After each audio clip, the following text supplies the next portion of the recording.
ಈ ಗ್ಯಾಂಗ್ನ ಮತ್ತೊಬ್ಬ ಆರೋಪಿ ಲಕ್ಷ್ಮಣ್ ರಿಲೀಸ್ ಆಗಿದ್ದ. ಆರೋಪಿ ನಂಬರ್ 12 ಲಕ್ಷ್ಮಣ್ ರಿಲೀಸ್ ಆಗಿರೋದು ಶಿವಮೊಗ್ಗ ಜೈಲಿಂದ. ರಿಲೀಸ್ ಆಗ್ತಾ ಇದ್ದಂಗೆ ಓಡೋಡಿ ಬಂದ ಆರೋಪಿ ಲಕ್ಷ್ಮಣ್. ರೇಣುಕಾಸ್ವಾಮಿ ಕೊಲೆ ಕೇಸ್ನಲ್ಲಿ ಆರೋಪಿ ನಂಬರ್ 12 ಆಗಿರುವಂತಹ ಲಕ್ಷ್ಮಣ್ ಶುಕ್ರವಾರ ಈತನಿಗೂ ಕೂಡ ಬೇಲ್ ಆಯಿತು. ಇವತ್ತು ಬೆಳಿಗ್ಗೆ ರಿಲೀಸ್ ಆಗಿದ್ದಾರೆ. ಆರೋಪಿ ಲಕ್ಷ್ಮಣ್ ರಿಲೀಸ್ ಆದಂತಹ ಸಂದರ್ಭದ ದೃಶ್ಯಗಳಿದು. ಗೇಟ್ ತೆಗಿತಾ ಇದ್ದಂಗೆ ಎದ್ನೋ ಬಿದ್ನೋ ಅಂತ ಓಡ್ ಹೋಗಿ ಕಾರ್ ಹತ್ತಿರುವಂತಹ ದೃಶ್ಯಾವಳಿಗಳಿದು. ಶಿವಮೊಗ್ಗದ ಸೆಂಟ್ರಲ್ ಜೈಲಿನಲ್ಲಿ ಆರೋಪಿ ಲಕ್ಷ್ಮಣ್ ಅನ್ನ ಜೈಲಲ್ಲಿ ಇಡಲಾಗಿತ್ತು.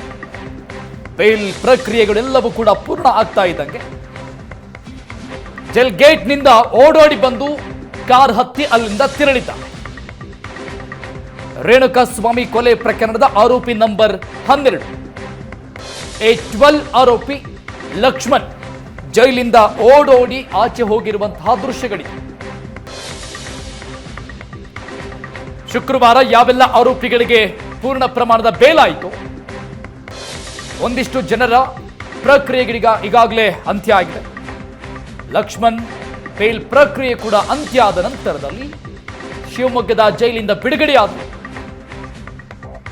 ಬಿಡುಗಡೆಯಾಗ್ತಾ ಇದ್ದಂಗೆ ಗೇಟಿಂದ ಹೊರ ಬರ್ತಾ ಇದ್ದಂಗೆ ಓಡೋಡಿ ಹೋಗಿರಂತ ದೃಶ್ಯಾವಳಿಗಳಿದೆ. ಆದ್ರೆ ಮತ್ತೊಂದು ಕಡೆ ದರ್ಶನ್ ಗ್ಯಾಂಗ್ನ ಇಬ್ಬರಿಗೆ ಶ್ಯೂರಿಟಿ ಸಿಗ್ತಾ ಇಲ್ಲ, ಬೇಲ್ ಸಿಕ್ಕಿದೆ. ದರ್ಶನ್ಗಾಗಿ ಅರೆಸ್ಟ್ ಆದವರ ಕಷ್ಟವನ್ನ ಕೇಳೋರೆ ಇಲ್ಲದಂತ ಪರಿಸ್ಥಿತಿಯಾಗಿದೆ. ಬಡ ಕುಟುಂಬಕ್ಕೆ ಆಸರೆಯಾಗಿದ್ದಂಥ ಈ ಇಬ್ಬರು ಕೂಡ ಇನ್ನೂ ಕಮ್ಮಿ ಹಿಂದಿದ್ದಾರೆ. ದರ್ಶನ್ ಸೇರಿ 7 ಜನ ಆರೋಪಿಗಳಿಗೆ ಹೈಕೋರ್ಟ್ ಜಾಮೀನು ಮಂಜೂರು ಮಾಡಿತು. ದರ್ಶನ್ ಪವಿತ್ರ ಸೇರಿ 5 ಶ್ಯೂರಿಟಿ ಪ್ರಕ್ರಿಯೆ ಅಂತ್ಯ ಆಗಿದೆ. ಆದರೆ ಜಗದೀಶ್ ಮತ್ತು ಅನುಕುಮಾರ್ಗೆ ಇನ್ನೂ ಶ್ಯೂರಿಟಿ ಸಿಕ್ಕಿಲ್ಲ. ಹೈಕೋರ್ಟ್ ಆದೇಶದ ಪ್ರಕಾರ ಬೇಲ್ ಕೊಟ್ಟಿರುವುದು ಷರತ್ತುಬದ್ಧವಾಗಿ. ಷರತ್ತಿನ ಪ್ರಕಾರ ಶ್ಯೂರಿಟಿಯನ್ನ ಆ ಪ್ರಕ್ರಿಯೆಯನ್ನ ಮುಗಿಸಬೇಕಾಗತ್ತೆ. ಅನುಕುಮಾರ್ A7 ಆರೋಪಿ ಜಾಮೀನು ಸಿಕ್ಕಿದೆ, ಶ್ಯೂರಿಟಿ ಇಲ್ಲ. ಜಗದೀಶ್ ಆರೋಪಿ ನಂಬರ್ 6 A6 ಆರೋಪಿ ಜಗದೀಶ್ ಬೇಲ್ ಸಿಕ್ಕಿದೆ, ಆದರೆ ಶ್ಯೂರಿಟಿ ಕೊಡೋರು ಯಾರು ಇಲ್ಲ. ಈ ಕಾರಣದಿಂದ ಈ ಇಬ್ಬರು ಇನ್ನೂ ಕೂಡ ಜೈಲಲ್ಲಿದ್ದಾರೆ.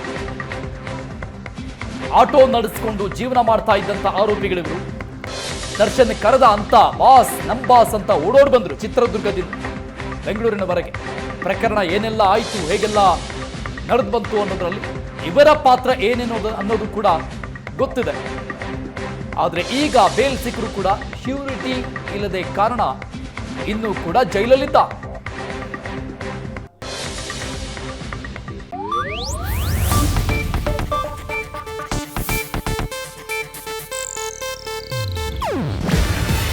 ಇದು ಏಷ್ಯಾನೆಟ್ ನ್ಯೂಸ್ ನೆಟ್ವರ್ಕ್ ಪ್ರಸ್ತುತಿ.